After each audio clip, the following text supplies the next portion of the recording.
요한복음 4장 36절 한 구절의 말씀이 되겠습니다. 요한복음 4장 36절 말씀 같이 읽겠습니다. 시작. 거두는 자가 삭슬 받고 영원한 생명에 이르는 열매를 모으나니 이것은 뿌리는 자와 거두는 자가 다 함께 기뻐하려 함이라. 아멘. 말씀을 위해서 이 시간 함께 기도하겠습니다. 아버지 하나님 감사합니다. 이 시간 구원받은 하나님의 자녀들 예배의 자리로 불러주심을 인하여 감사를 드리옵니다. 이 자리에 저희들이 있을 수 있는 것은 하나님께서 우리를 사랑하시기에 예수님을 보내주셨고, 또한 먼저 복음을 듣고 구원받은 어떠한 귀한 영혼들이 우리를 사랑하는 그들의 발걸음이 있었기에 오늘 우리가 이 자리에 하나님의 자녀가 되어서 예배드릴 수 있는 은혜를 누리고 있음을 믿습니다. 참 저희들 하나님의 사랑을 덧입었고 누군가의 사랑을 덧입은 사람들로서 우리 역시 주님의 사랑을 증거하는 일에 힘쓸 수 있도록 저희들을 사용하여 주시옵소서. 정말로 주님께서 십자가 위에서 못 박혀 우리를 향한 사랑을 증거하셨듯이 우리가 우리의 가족을 향해서, 친지를 향해서, 이웃을 향해서 우리가 가지고 있는 그 사랑을 나타내 보일 수 있는 믿음을 허락하여 주시옵소서. 이 시간 우리들에게 허락하시 이 귀한 예배를 온전히 주님의 손에 의탁드리옵니다. 특별히 이 시간 부족한 종의 입술을 아버지 귀하게 사용하여 주시옵소서. 모든 말씀 살아계신 예수님의 이름으로 기도를 드리옵니다. 아멘. 자리에 앉으시겠습니다. 말씀을 나누기에 앞서서 오늘은 2022년도 선교 헌금을 약속하는 그러한 날입니다. 이미 어떤 성도님들은 벌써 카드에 이제 일정 금액을 이제 기재하시고 내신 분들도 계실 텐데, 성도님들 혹시 그 마중물이라고 들어보셨나요? 마중물. 사진 하나 보여주시면은 옛날에 그 수동 펌프 이제 물이 나오기 위해서 이게 조그마한 컵이나 이제 무슨 종지 같은 걸로 딱 한 컵을 이제 부으면은 그 밑에 엄청 담겨 있는 물을 이제 끌어당겨 쓸 수 있다. 그것을 위해서 필요한 것이 마중물이라는 게 있습니다. 우리 성도님들께서 작정하신 크고 작은 금액의 헌금들이 반드시 그 귀한 씨앗들이 세계 도처에 뿌려지게 될 것이고 또 귀한 열매로 거두어지게 될 것을 믿습니다. 특별히 미국에서 우리 표스타 선교사님께서 한국에 있는 영혼들을 사랑하는 그 마음으로 그의 인생이 어찌 보면은 정말로 한국이라는 땅에 온전히 다 심겨지셨습니다. 특별히 행당동 가시게 되면은 거기에 선교사님 이제 묘비도 다 있고요. 거기 안에 이제 유골함까지 같이 있습니다. 한 분의 삶이 정말 하나님께 온전히 드려지고 복음의 씨앗이 되었을 때, 그런데 표스타 선교사님 한 분만의 헌신이 아니었고 그 선교사님을 보내기 위해서 미국에 있는 캐슬베리 침례교회에서 선교사님을 위해서 또 선교사님을 통해서 만나게 되는 그 귀한 영혼들을 세우고 또한 구령하기 위해서 마치 물을 주듯 끊임없이 이제 선교 후원금을 보내주게 되었습니다. 결국 그러한 헌신과 섬김이 있었기에 현재 대한민국에만 우리 성서 침례교회가 지금 이제 비록 나눠지기는 했지만 약 250여 개 이상의 우리 성서 침례교회들이 세워질 수 있었고, 또한 세계 도처에 수십여 개의 우리 선교사님들이 파송되어져서 지금도 귀한 사역을 감당하고 있습니다. 결국 그 모든 것들이 여기 계시는 성도님들 한 분 한 분이 작정하시고 섬겨주시는 귀한 선교 헌금을 통해서 이루어지는 일이 되겠습니다. 그렇기 때문에 올 한 해도 우리 성도님들께서 기쁨으로 또한 감사함으로 또한 사명감의 그 마음을 가지시고 계속해서 선교를 위해서 동참해 주시고 함께 섬겨 주시기를 다시 한번 부탁을 드리겠습니다.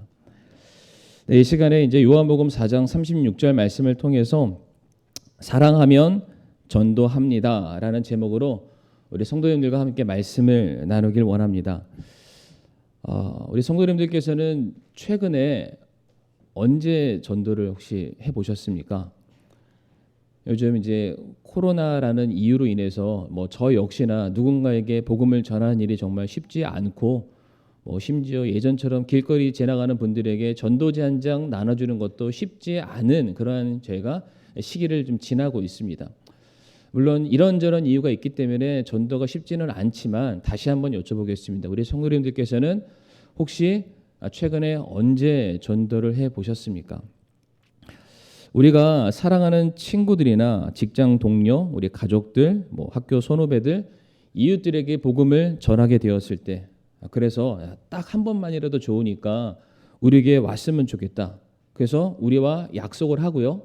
실제로 우리와 약속한 사람이 교회를 방문하고, 그리고 한 번 교회를 방문하는 것으로 그친 것이 아니라 교회를 찾아오게 되었을 때에 바로 그날 들은 말씀을 통해서 자신의 죄인됨을 인정하고 예수 그리스도를 마음의 구주로 영접해서 거듭나고 구원받는 역사가 일어나게 된다면 아마 우리들의 마음속에 정말로 이루 말로 할 수 없는 엄청난 기쁨이 있을 거라고 저는 그렇게 믿습니다.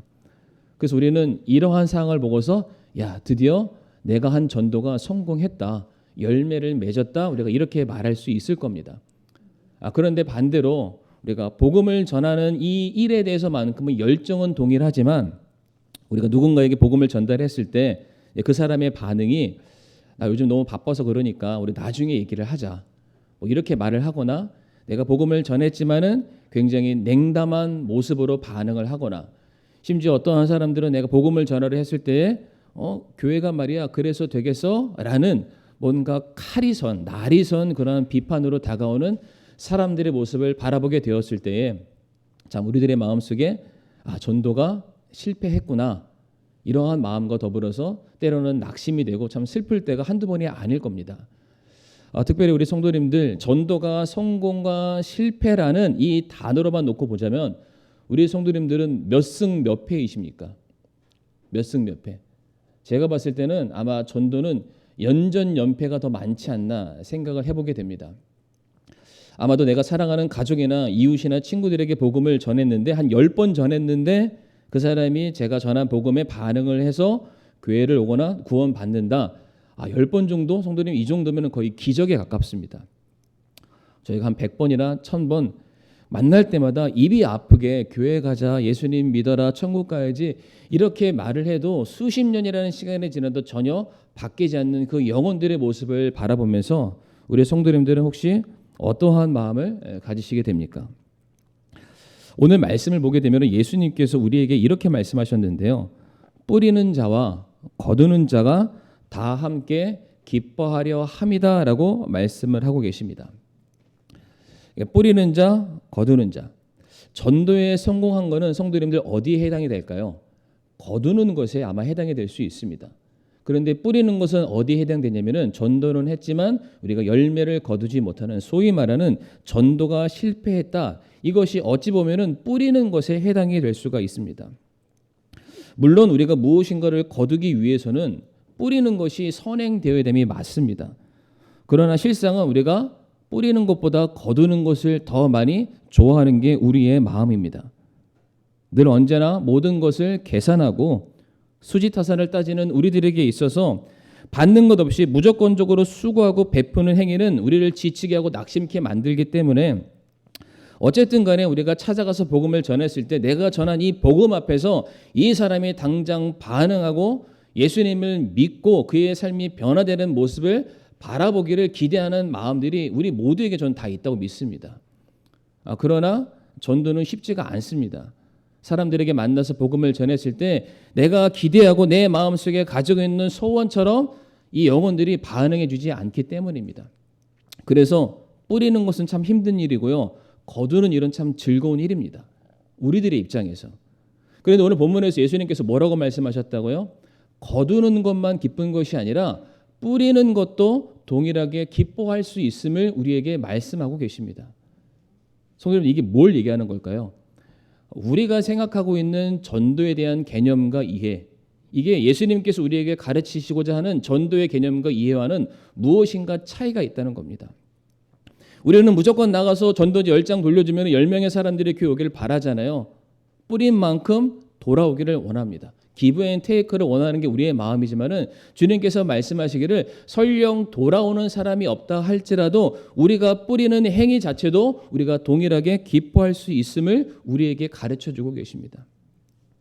오늘 본문 말씀이 요한복음 4장인데 이 4장의 배경이 우리가 잘 아는 이 사마리아 여인, 예수님께서 우물가에서 만났던 그 사마리아 여인과의 대화의 한 대목입니다.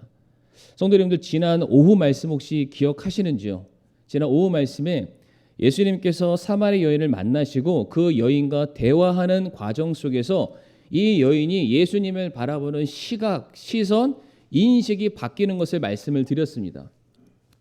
요한복음 4장 말씀 보게 되면 아마 화면에 나올 텐데요. 요한복음 4장 9절 말씀에 처음에 사마리아 여인이 예수님을 만나게 되었을 때에 예수님을 무엇이라고 불렀냐면은 노란색 글씨 보이시죠?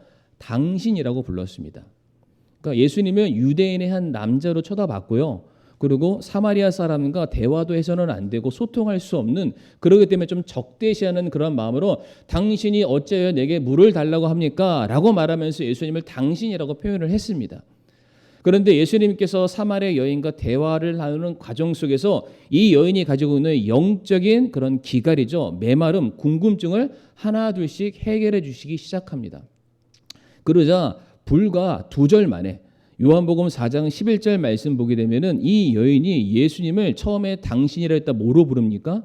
선생님이라고 부르고 있습니다. 예수님과 대화를 나누다 보니까 성경에 대해서 박학다식하고 내가 가지고 있는 어떤 성경에 대한 궁금증, 인생에 대한 고민들을 해결해 주시는, 내 앞길을 인도해 주시는 선생님처럼 느껴졌던 겁니다. 그런데 예수님과 대화가 더 깊어지면 깊어질수록 이제 예수님이 어떠한 분으로 바뀌게 되었습니까? 당신도 아니고 선생님도 아니고 대언자로 바뀌었습니다.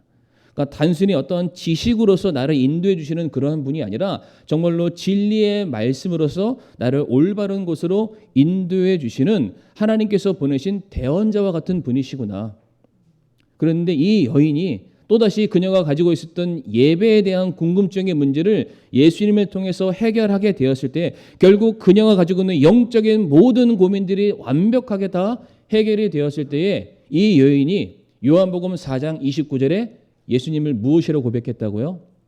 네, 그리스도. 내 모든 죄에 대해서 깨닫게 하시고 죄의 문제를 해결하시고 나를 자기 자녀로 삼아주신 하나님의 아들 만왕의 왕 구세주 그리스도라고 인정을 하게 되었습니다. 다시 말해 이 여인이 예수님을 만나게 되었을 때에 사마리아 여인의 삶에 놀라운 변화가 일어나게 되었습니다. 성도님들, 오늘 본문 말씀에 뿌리는 자와 거두는 자라는 이 비유가 등장하고 있는데, 그렇다면 사마리아 여인의 경우에는 어디에 해당된다고 말할 수 있습니까? 거두어 들인 열매다라고 우리가 이렇게 이해할 수 있습니다.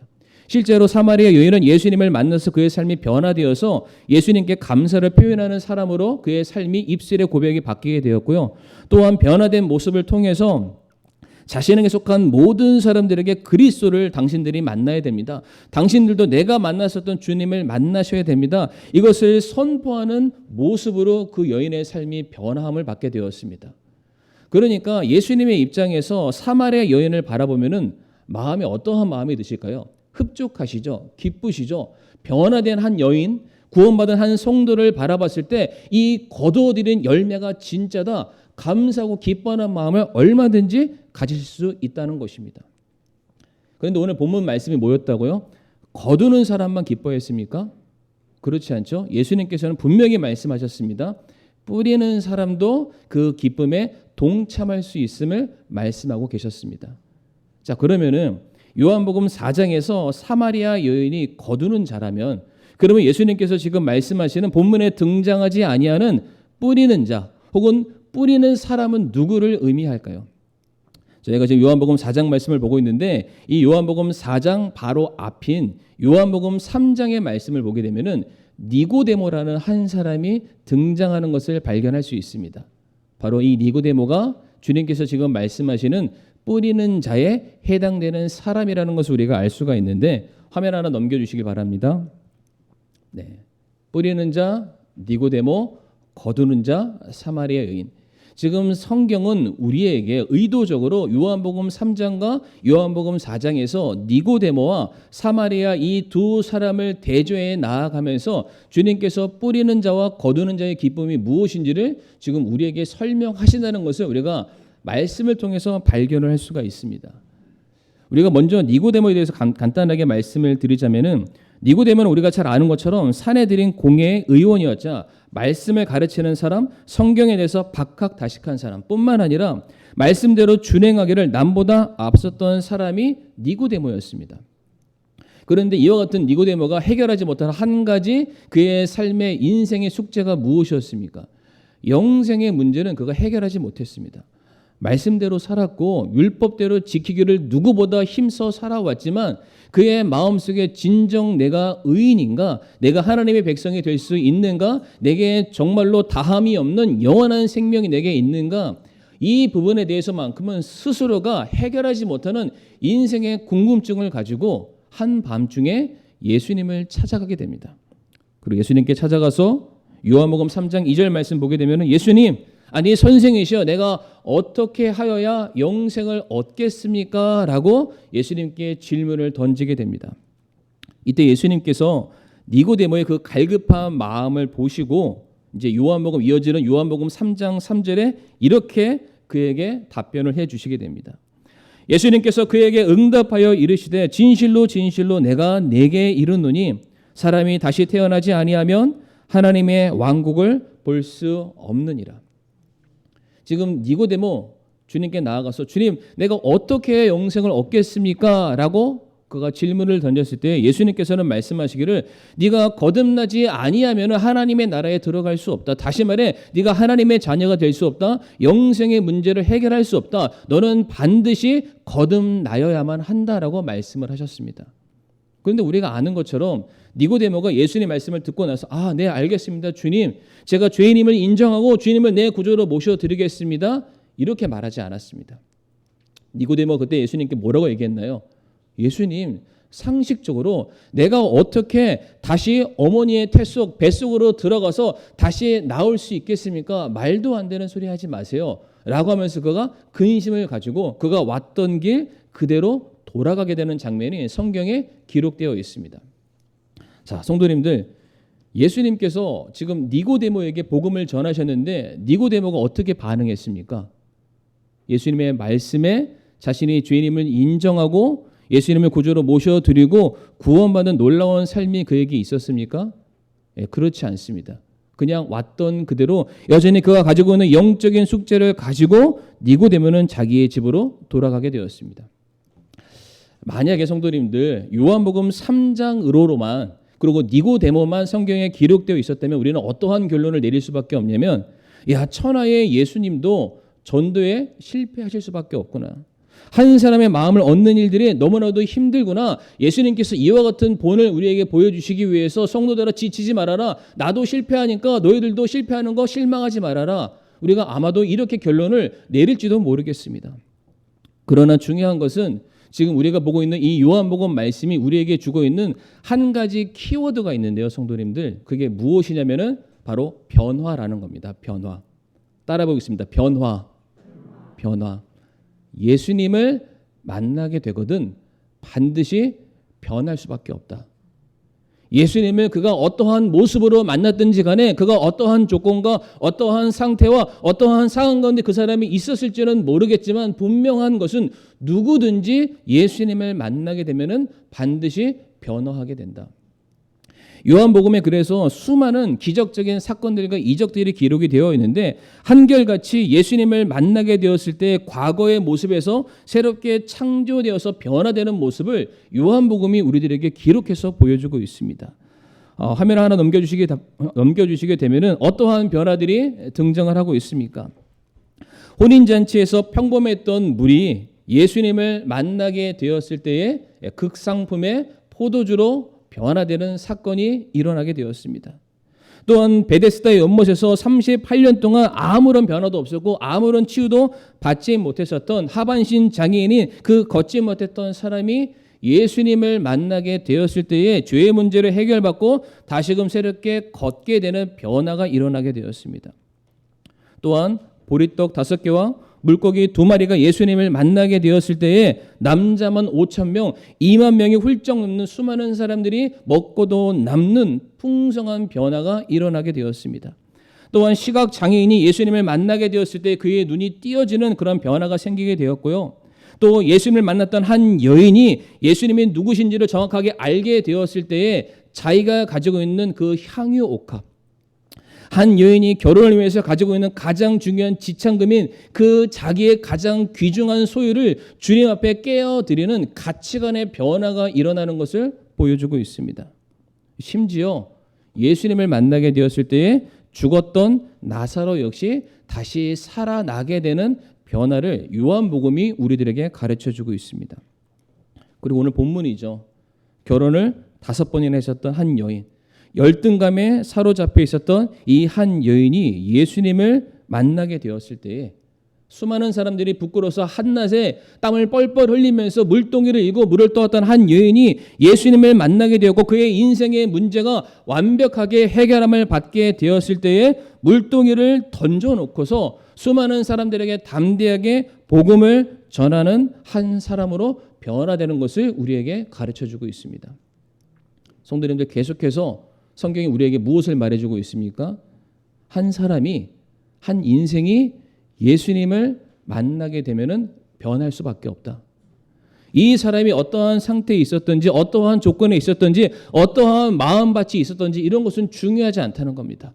분명한 것은 이 사람이 예수님을 만나고 예수님이 증거하시는 말씀을 전해 듣기만 한다면 이 인생은 반드시 변할 수밖에 없음을 우리에게 가르쳐주고 있는 것입니다.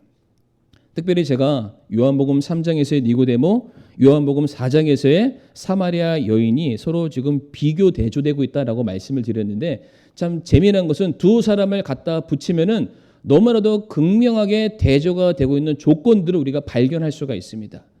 우리 화면을 하나 넘겨주시길 바랍니다. 니고데모와 여인의 비교 대조가 되겠습니다.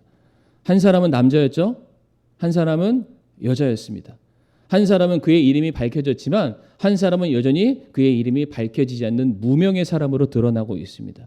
또한 한 사람은 유대인, 전통 유대인 사람들에게 인정받는 그런 신분을 가지고 있는 사람이었다면 한 사람은 계칙을 받고 있었던 사마리아 사람이었습니다. 또 한 사람은 공동체에 무엇인가 이끌어가는 통솔자, 리더자였다면 한 사람은 가난하고 없고 사람들의 눈총을 피해서 다녀야만 하는 그런 사람이었습니다. 또 한 사람은 부자였고 한 사람은 가난한 사람이었고요. 한 사람은 예수님을 자기가 직접 찾아갔지만 다른 한 사람은 예수님이 직접 그 사람을 찾아가시게 됐습니다. 또 어떠한 차이가 있나요? 한 사람은 사람들의 눈빛 때문에 한 밤에 예수님을 찾아갔지만 또 한 사람은 또 대낮에 예수님을 만나게 됩니다. 근데 결과는 어떻습니까? 한 사람은 예수님을 영접하지 않았고요. 다른 한 사람은 예수님을 영접하는 사건이 일어나게 됩니다. 지금 조건적으로 봤을 때 니고데모가 훨씬 더 구원받기에 합당한 조건들을 가지고 있었으면 분명한 사실입니다. 반대적으로 사마리아 여인의 경우에는 예수님을 만나는 기회조차 가질 수 없을 뿐더러 그 여인 자체가 이미 은혜 가운데서 배제된 사람이기 때문에 그 여인이 예수님을 만나서 구원받을 수 있을까? 전혀 불가능한 상황이었습니다. 그런데 분명한 것은 이들의 삶 가운데 예수님이 등장하게 되었을 때에 이들의 삶에 놀라운 변화가 일어나게 된다. 다시 말해서 사람들이 가지고 있는 조건들, 이러한 것들은 결코 복음 앞에 그 어떠한 장애물도 될 수 없음을 성경이 우리에게 가르쳐 주고 있는 것입니다. 다시 말씀드리지만 예수님을 만나면 어떻게 된다고요? 반드시 변화될 수밖에 없다는 것입니다. 그러니까 우리가 눈으로 봤을 때 요한복음 3장에 있는 니고데모의 전도는 실패로 끝난 것처럼 보입니다. 그런데 예수님께서 실패로 끝난 것처럼 보이는 니고데모의 전도 이후에 사마리아 여인의 전도를 붙여서 설명하시면서 뭐라고 말씀하셨다고요? 뿌리는 자와 거두는 자가 같이 기뻐할 것이다 라고 말씀하셨다는 사실입니다. 이것은 우리에게 결론적으로 무엇을 가르치는 말씀이냐면 주님께서 말씀하시기를 니고데모의 전도가 실패한 게 아니다. 지금 니고데모에게 복음이 뿌려졌고 그 사람이 주님을 만났다는 사실 자체가 이미 전도에 성공한 것이나 다를 바가 없다. 주님 만나면 어떻게 된다고요? 변화되기 때문에 이 사람이 인생 가운데 내가 봤던 내가 기대하는 모습처럼 극적인 변화가 일어나지는 않았지만 분명한 것은 이 사람이 주님을 만났고 그 사람이 인정하든 인정하지 아니하든 간에 복음의 말씀을 그가 들었고 그 말씀이 그의 영혼 안에 심겨졌기 때문에 반드시 이 사람은 변화될 것이다. 그러기에 주님께서 니고데모와 사마리 여인의 비유를 같이 붙여서 설명하시면서 뿌리는 자와 거두는 자가 함께 기뻐할 것이다라고 말씀하셨다는 사실입니다. 성도님들, 우리가 잘 아는 것처럼 요한복음 3장에 나와 있었던 니고데모는 주님께서 말씀하시는 그 자리에서 즉각적인 변화는 일어나진 않았습니다. 그냥 근심하는 그 얼굴 그대로 수심이 가득한 그 얼굴로 왔던 그 길로 돌아갔습니다. 그러나 우리가 아는 것처럼 요한복음 19장 39절 말씀 보게 되면은 니고데모의 극적인 변화를 성경이 다음과 같이 기록해 주고 있습니다. 요한복음 19장 39절 말씀 보게 되면 또 처음에 예수님께 밤에 왔던 니고데모도, 어떤 니고데모입니까? 왔다가 그냥 변화 없이 돌아갔던 니고데모도 몰약과 알로에 섞은 것을 100근쯤 가지고 오니라라고 되어 있습니다.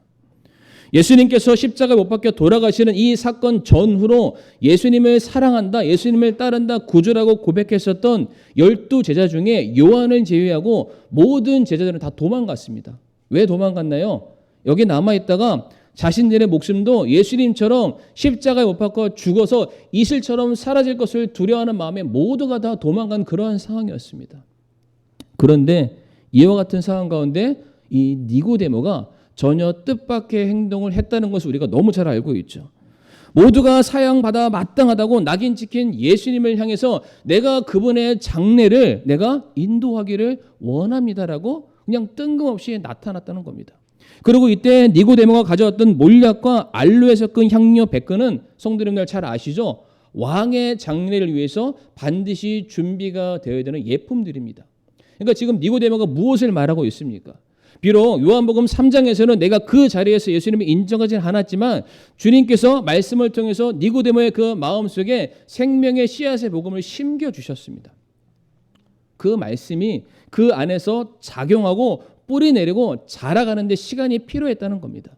그리고 결정적인 순간 그 열매가, 그 씨앗이 발화해서 열매를 맺기 시작했을 때 니고데모가 말하기를 수많은 사람들이 예수님은 저 천인공로할 사람이다, 신을 모독하는 사람이다, 범죄자다, 저를 죽게 된다, 모두가 외치고 있을 바로 그때에 니고데모만 이분이 나의 왕이십니다.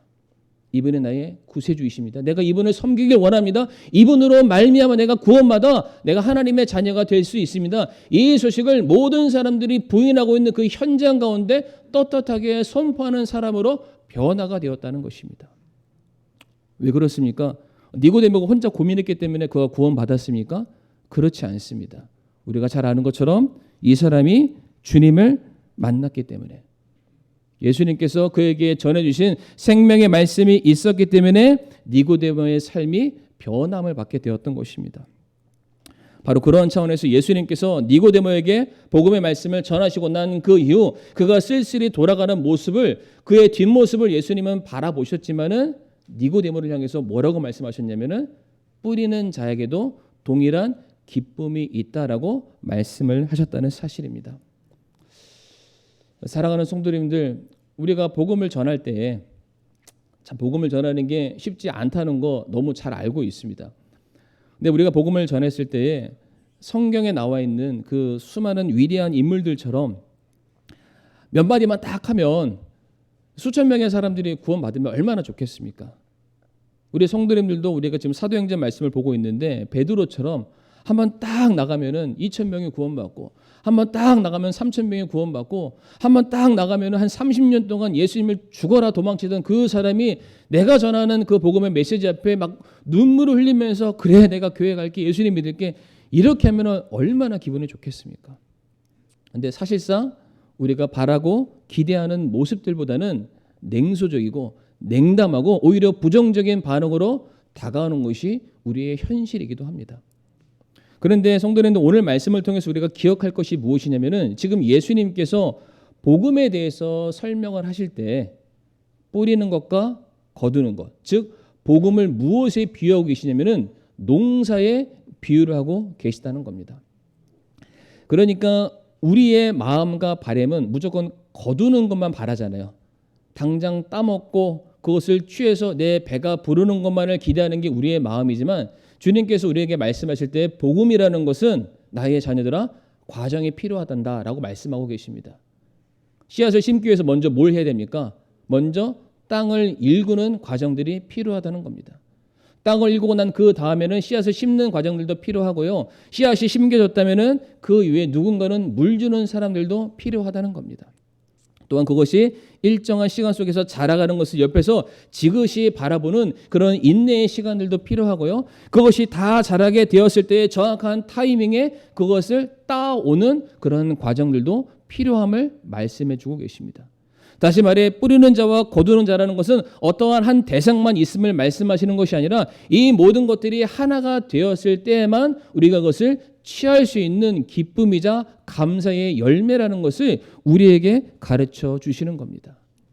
앞에도 제가 사마리아 여인의 말씀을 드렸는데 사마리아 여인의 경우에도 처음에 예수님 어떻게 바라봤습니까? 당신이라고 그랬잖아요. 그런데 예수님께서 계속 인내하시고 참으시고 계속해서 그 여인의 마음에 무엇을 계속해서 심으시고 뿌리셨나요? 계속해서 말씀의 씨앗을 계속해서 심고 뿌리시는 과정이 반복되었을 때에 그 여인이 예수님에 대한 인식이 완전히 변화되었고 결국에는 주님을 그리스도라고 인정하는 삶으로 바뀌었던 것처럼 우리에게 필요한 것이 무엇이냐?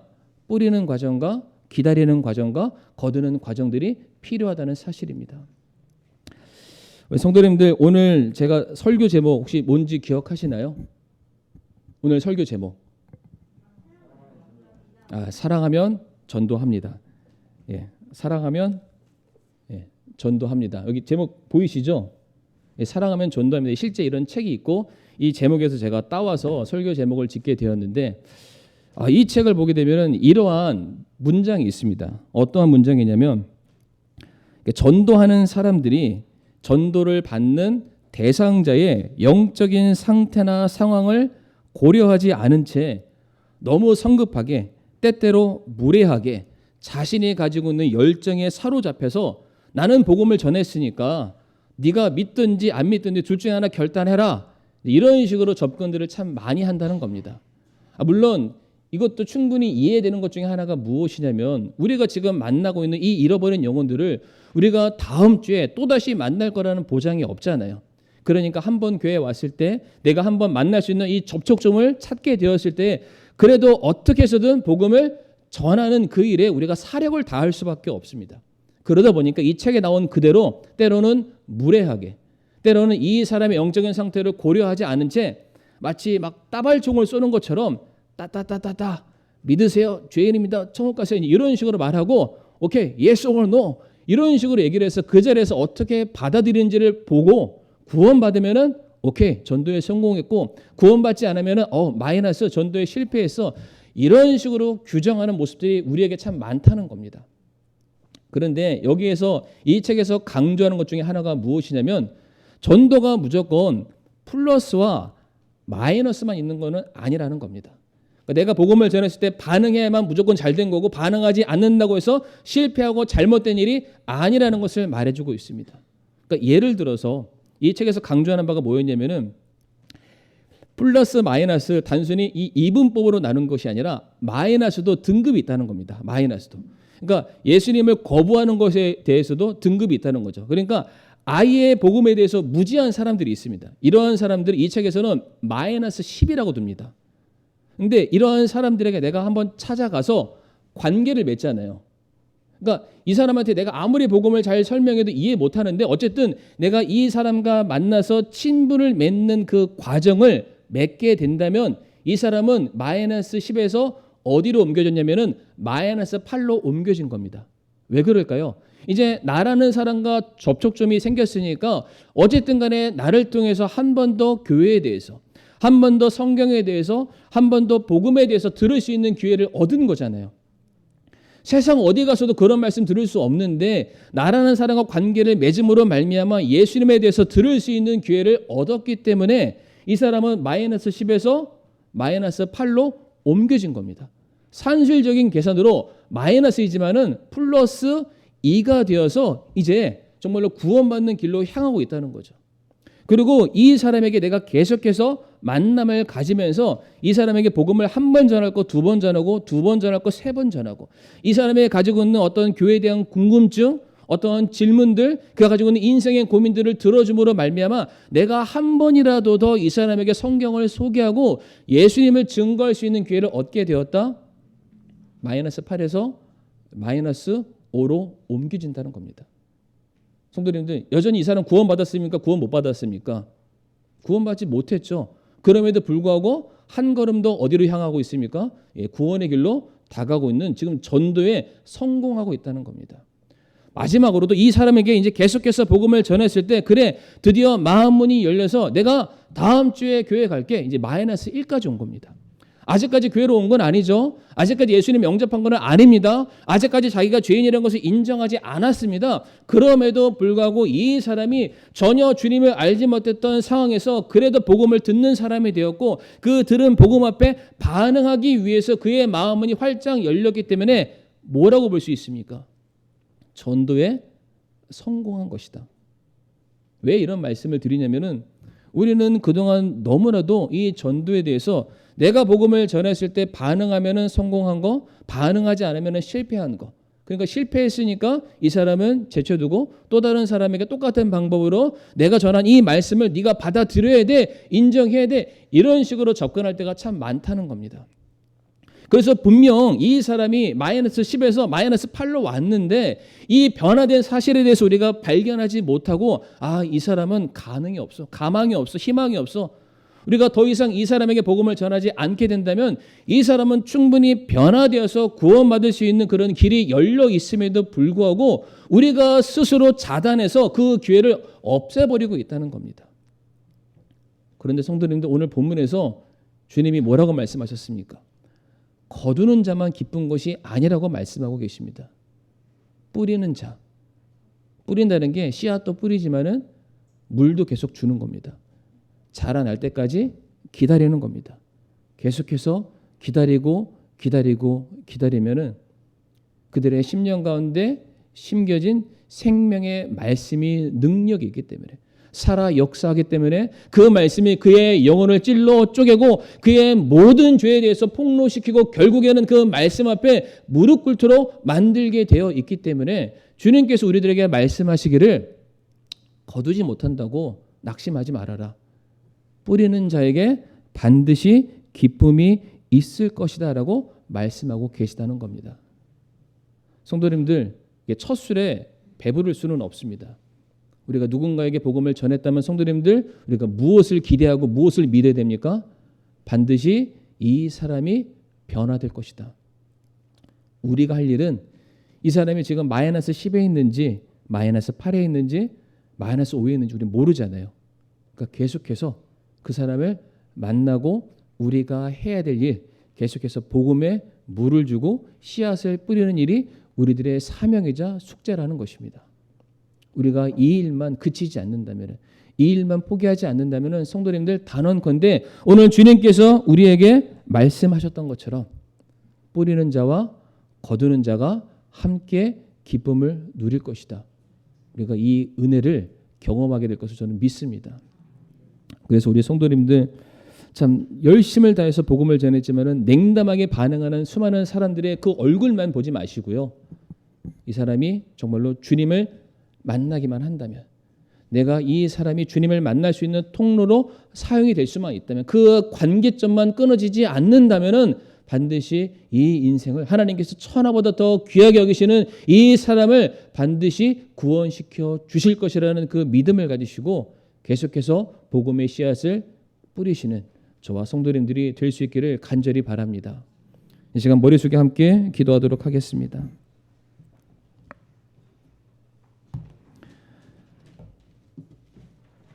사랑하는 성도님들, 분명히 시간차가 있을 수 있지만 우리가 복음의 씨앗을 뿌린다면 그 씨앗은 분명히 뿌리를 내리고 조금씩 자라게 될 것이고 언젠가는 열매를 맺게 될 것이고 우리가 그 열매를 거두게 될 그 날, 그 영혼이 우리와 함께 주님을 함께 예배드리는 그 날이 다가오게 될 것입니다.